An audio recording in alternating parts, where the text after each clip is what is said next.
Ya. Buenos días, profesora. En esta oportunidad vamos a exponer el avance número 4. Somos el grupo número 8. Mi nombre es Eric Flores y vamos a explicarle primero los datos del muro, los datos generales que tenemos del suelo, para así dar inicio a todo el proceso que hemos necesitado para el dimensionamiento del muro. Las características generales, tenemos datos generales que es el peso específico de relleno, que es 18 kilonewton por metro cúbico, cohesión tenemos cero y el ángulo de fricción es 30 grados. El suelo de cimentación va a ser el peso específico que es de 20 kilonewton por metro cúbico, tenemos una cohesión de 7 kilonewton por metro cuadrado, el ángulo de fricción es 33 grados, el módulo elástico es 35 y el coeficiente de Poisson es 0.3. Estos datos fueron hallados de acuerdo a nuestro grupo, que es grupo 8. El dimensionamiento del muro, tenemos los siguientes datos. Hemos considerado la altura del cuerpo 5.5 y con ese valor nos han salido el largo de la punta 0.55, la altura de la base 0.55, el largo del talón 2.2 metros, la distancia entre el talón y la punta es 0.55, la base es 3.30, la corona 0.5 y la base área 5 es 1, AC área 6 es 1 y el DF hemos considerado 1.5. También como muestra la figura y el costado del muro emboladizo. El empuje activo, hemos utilizado estas tres fórmulas. El K, que viene a ser la tangente al cuadrado de 45 menos el ángulo entre 2. El E1, que viene a ser el K por el Q por el H, que nuestro H es 0.5, 5.5. El E2, que viene a ser el K por el peso específico por la altura al cuadrado entre 2.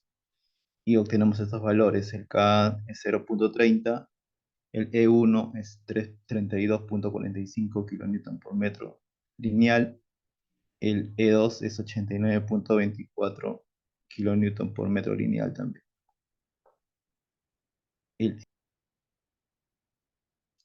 el EA viene a ser la suma del E1 más el E2, que obtenemos que es 121.69 kN por metro lineal. Ese sería nuestro empuje activo. El empuje pasivo, el Kp es la tangente al cuadrado de 45 más el ángulo entre 2, y obtenemos estos datos, que el Kp es 3.39 y el EP es 59.677 kN por metro lineal. El EP, tenemos la fórmula que está acá arriba, que es un medio del peso específico por el QP entre el DF, por el DF al cuadrado más 2 por el C2 raíz de QP por el DF.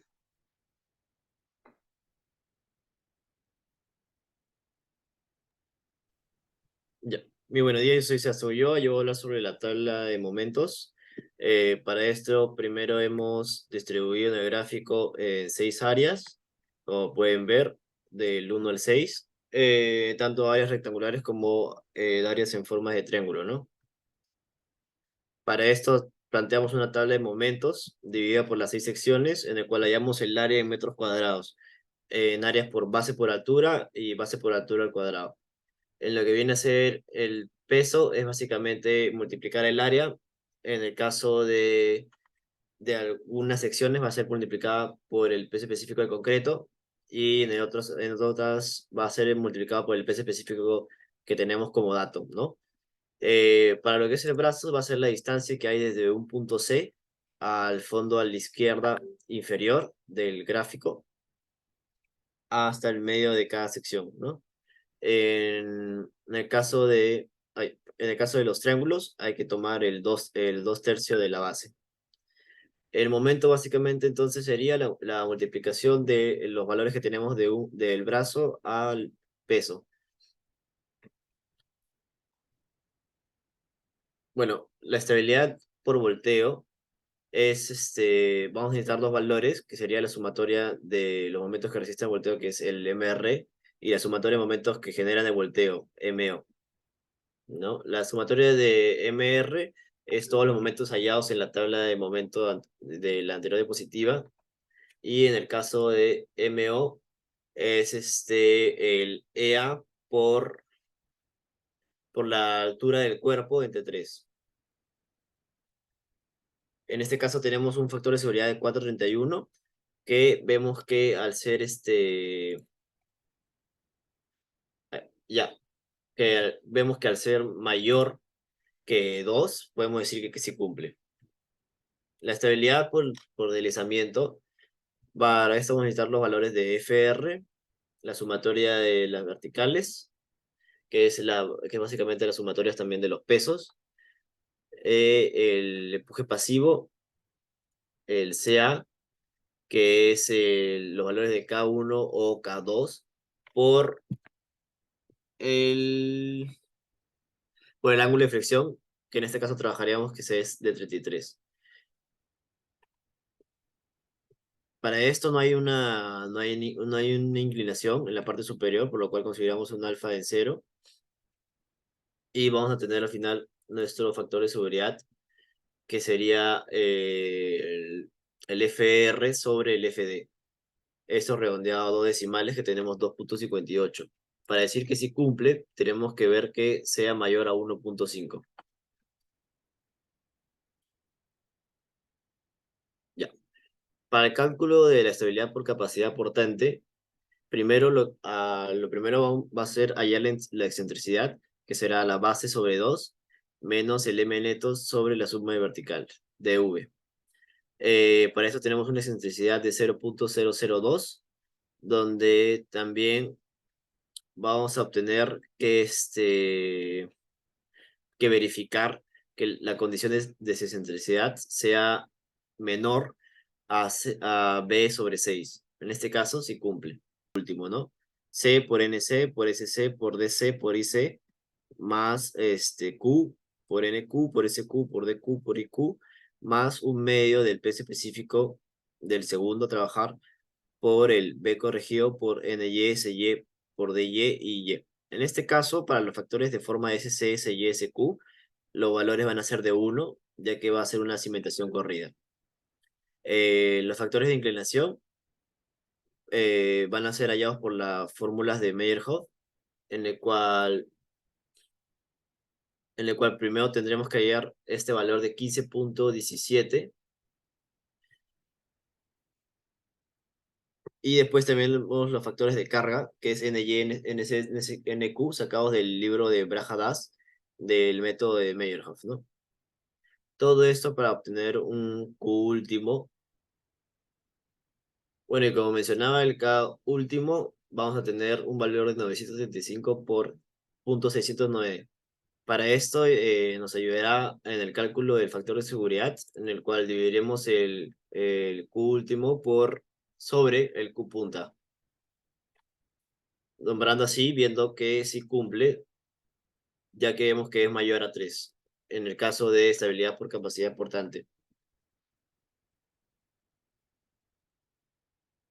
Bueno, la estabilidad por asentamiento nos guiamos de los cálculos anteriormente hallados en clase, en el cual para esto tenemos que trabajar con el Q admisible, que es básicamente dividir el Q último que teníamos entre 2,5, coeficiente de Poisson, que es dato, igual que en módulo de sociedad, el B y el IF, en el cual reemplazamos en la siguiente fórmula de estabilidad por asentamiento del SI, teniendo un valor de 20,927.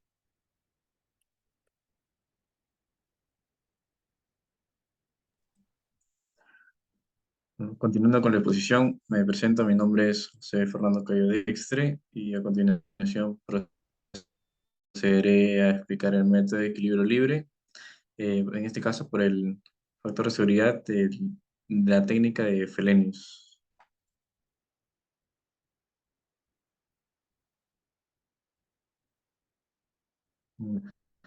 Como podemos observar, utilizamos de ayuda AutoCAD como herramienta para poder dibujar el muro de una manera más realista con las dimensiones que teníamos.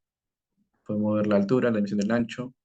Y de igual manera, para el gráfico de Euler, procedimos a dividirlas, en nuestro caso en 5 Euler, con 5 diferentes áreas, de igual manera 5 diferentes longitudes entre su base de cada Euler y 5 diferentes ángulos. Estos datos procederán a ayudarnos para realizar los cálculos respectivos por la técnica de Frobenius. Aquí, como podemos observar, ya teníamos de datos previamente, tanto el terreno como el relleno, el peso específico, el ángulo de fricción, la cohesión. Estos datos, mediante la siguiente fórmula que podemos observar en la esquina superior derecha, procedemos a graficar el siguiente gráfico, tabla de color superior en naranja. Podemos observar las 5 novelas, su área respectiva que le calculamos en AutoCAD. Su volumen, en este caso, es igual al área debido a que solamente presenta un metro de profundidad.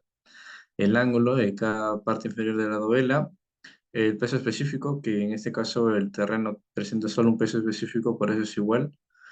El peso, el cual se calcula, bueno, mediante el peso específico por el volumen. La distancia BO, que es la distancia inferior de inicio a fin de cada novela. Y mediante la siguiente fórmula, como mencioné, se calcula el TR como el TM. La sumatoria del TR se divide con la sumatoria del TM, lo cual nos da el resultado del factor de seguridad de Frobenius, el cual indica que si el valor es superior a 1.3, sí se cumple el valor de factor de seguridad de Frobenius.